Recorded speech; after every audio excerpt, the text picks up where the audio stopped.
یہ زبان ہی ہے کہ جس سے انسان جو ہے وہ چاہے تو جنت ہی حاصل کر سکتا ہے اور چاہے تو یہی زبان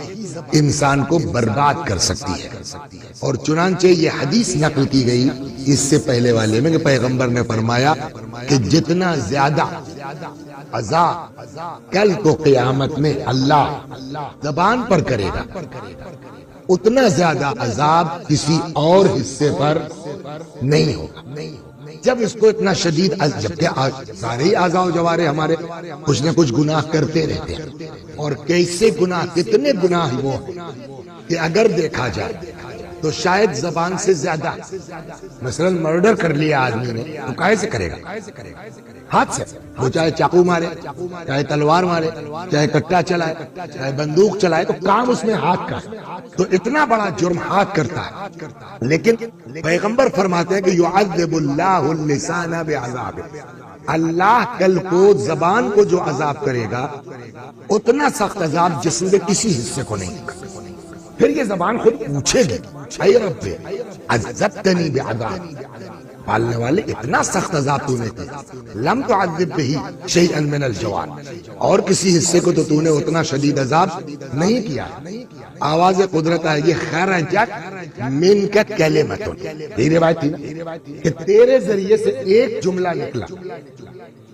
ایک تیرے جملے کی وجہ سے قتل ہوا، تیرے ایک نکلنے سے مال لوٹا گیا، وانتهك به الفرج الحرام، تیرے ایک ہلنے کی وجہ سے عزتیں لوٹی گئیں۔ اب خدا فرماتا وعزتی وجلال، قسم میری عزت، قسم میرے جلال کہ میں جتنا شدید عذاب تجھ کو کروں گا جسم کے کسی حصے کو اتنا شدید عذاب نہیں کروں گا۔ اور شاید یہی وجہ ہے ہمارے اور آپ کے چوتھے امام، امام زین العابدین سلام اللہ علیہ، عجیب حدیث ہے حضرت کی، فرماتے ہیں کہ ان اللسان ابن آدم، انسان کی زبان روزانہ صبح سارے اعضاء و جوارح سے خیریت پوچھتی ہے، اور اس کا سوال یہ ہوتا ہے کہ کیف اصبحتم، کیا حال ہے تم لوگوں کا، تم نے صبح کس عالم میں تھی، مطلب ہاتھ تم کیسے ہو، پیر بھائی تم کیسے ہو، سارے یقولون۔ اب امام فرماتے ہیں کہ سارے اعضاء و جوارح مل کے جواب دیتے ہیں بخیر، ہم سب خیریت سے ہیں، ان ترکتنا، اگر آپ رہنے دیں تو اس کا مطلب کیا ہوا کہ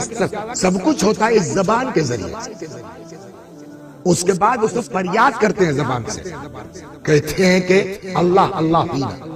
زبان خدا کا خیال کر میرے بارے میں، خدا کا خیال کر، اس لیے کہ ہم لوگوں کو عذاب بھی ہوگا تو تیرے ذریعے سے، ثواب بھی ملے گا تو